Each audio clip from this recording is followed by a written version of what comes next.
There's our grid. Paul Pascoe on pole position. He'd love to win this one. Vincent Bristow, spectacularly driven. Vincent all weekend. Watch out for him. David Crockett in that really quick Chevette on the outside of the front row. Then Tony Lynch, Steve Pascoe. Lee Wood. Is Lee Wood out? He is. Okay, watch that Fiesta at the back of the grid. You can just see it on the left there. Zach Speed looking like Ford Escort. Big back wing, box arches. Looks fantastic and is driven really, really well. David Ewan out there too. And Steve Pascoe in the Sierra Cosworth. This is going to be a cracker. I won't predict a winner here. It's been very close all weekend. Paul Pascoe gets a good start. Tony Lynch in the MR2. Right with him looking for a gap on the inside. Bristow in the BMW around the outside. Contact from the MR2 into the side of the BMW. But Briscoe holds on to it. Gets down the outside. Can he do it on the brakes or will the MR2 come back at him? The MR2 does come back at him and that sends him a little bit wide and allows the leader to get away just a little bit. All the way from the back. Here comes the Escort, guys. Round the outside. The Motoquip liveried Mark II Escort. Doesn't it look fantastic? Pascoe in the Sierra in trouble there on the outside, but it's got going again. There's a stream of cars coming up. It's Pascoe, it's Lynch, it's Bristow, it's Wood, and it's Crockett having dropped well back. I didn't expect that, but watch this Mark II Escort. It's just so quick and driven so well. Off goes the Chevette in the background. It's like we've gone back to the 1970s here at Mondello Park. Well, maybe a little bit more 1990s with the Cosworth up front, but Lee Wood doing superbly here. He's got round the car of Bristow. He's up to second place, last on the grid, missed the last heat. Inch perfect on the inside now in that Mark II. Closing down Tony Lynch, and Tony Lynch is closing down the leader. This is going to be a good one. Pick your favourite rally car. They're all in here, aren't they? Bristow as well in there in the M3, a four-door M3. So here they come. It's Paul Pascoe, Tony Lynch, and Lee Wood. Oh, Steve Pascoe there just wandering a little bit in the middle of the track in the Sierra, but they all get by him on the outside. Lee Wood trying to chase down Pascoe. Has he got fastest lap? He has got fastest lap. Managed to get by the MR2 and the M3. He's up to second place and looking very good here. And he sees a gap on the inside. Gets sideways on the outside across Rallycross 2. Not recommended, doesn't work.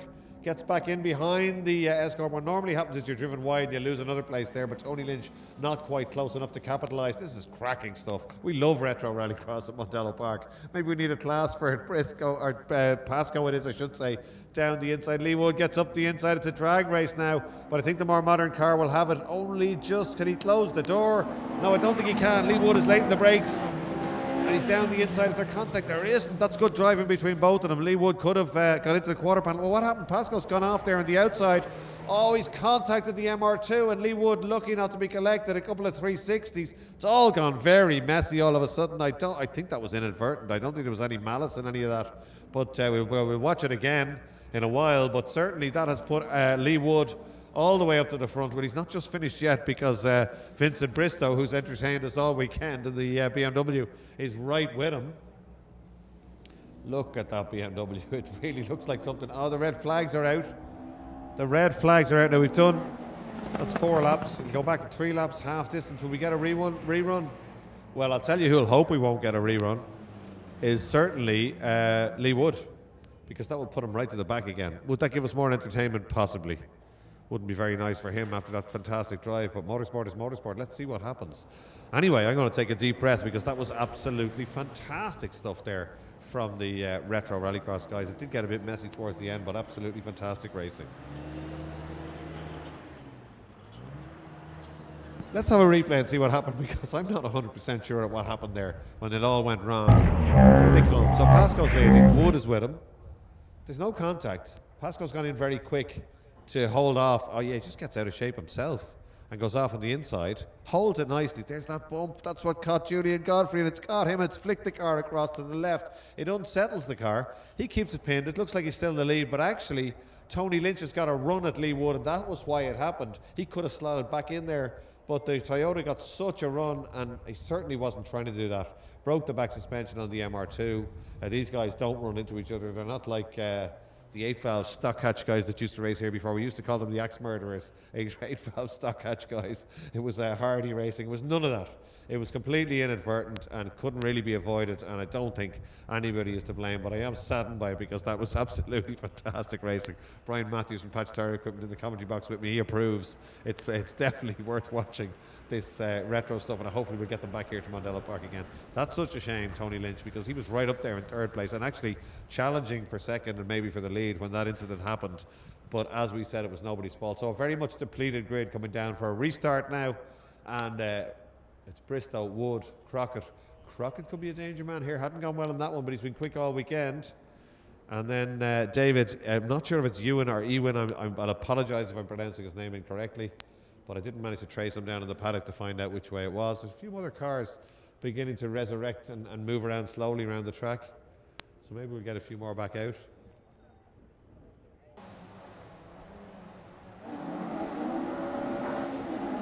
Away they go again. 4 laps, we're told. Is it, or 3 laps? 3 laps, I'm told. Away they go. More entertainment. Lee Wood at the back means plenty of entertainment, but Crockett's done enough to blast off the line. That iconic Vauxhall Chevette. If you're as old as me, you'll remember Austin McHale coming here in the 80s in his Chevette and charging all the way from the back to finish second in the GT race. Exact same colour scheme as that car. And it was fantastic. Very exciting as a young kid to watch that at Mondello Park. Mark II Escort up to second place already. That puts Bristow back to third place in the well-driven BMW E46.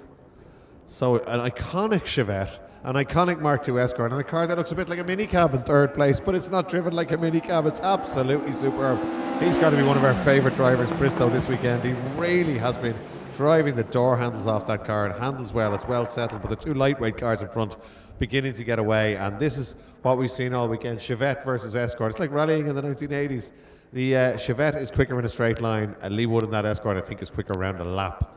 And the Motor-Equip car, and as we said earlier, it just brings back memories of John Welsh, Martin Shank, and people like that in Zach Speed Escorts. And he's going to have a look here, but Crockett's got that covered. And on the main straight, I think Crockett's got enough. Oh, but down the inside, what a move. Lee Wood gets it done and protects it on the inside. That's an absolute cracking manoeuvre. That really, really is. And that's got the Chevette maybe off cam a little bit. It doesn't manage to come back at him on the main straight, which is exactly what he needs. Bristow now is back in it again, but Lee Wood, absolutely superb stuff from him. An opportunistic manoeuvre, no damage down the inside. Crockett coming back at him though. Not finished with that just yet. I'd like my lead back, thank you very much. I think it's the checkered flag this lap, is it? It is indeed. I see Ian Beattie unfurling it behind me, and Bristow's up to second place. There's been a problem there for the Chevette off our screen. So here we go, and this is going to be a well-deserved win. He's come from the back twice. And my favourite class, I think, this weekend has been these super retros. Here he comes, Lee Wood. Give him a round of applause. What a weekend for this man. He's entertained us all weekend in that car. Bristow equally entertaining in the Escort. And then it's Ewan or Ewan. I'm sorry about that one. I will meet him in the prize giving later on and ask him how I can pronounce his name. A little bit too late. And then it's Crockett who dropped back to fourth place in the final lap. Oh, sideways stuff. Bristow's delighted with himself in second place. But great stuff. It really, really was impressive. So that's the Super Retro and Retro final.